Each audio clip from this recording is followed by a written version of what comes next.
In this video, I'm going to show you how to replace your EIN confirmation letter. First, gather your business information including your legal business name, EIN, and the name and social security number or ITIN of the responsible party listed on the EIN application.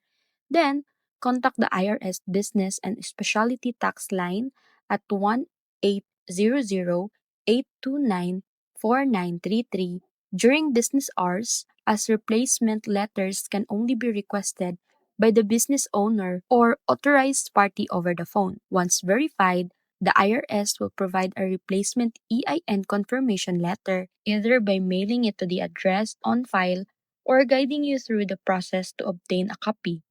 Keep this replacement letter in a safe place since it serves as your official record of the EIN, and having it on hand ensures you can complete business, banking, and tax related tasks without delays. So that's it.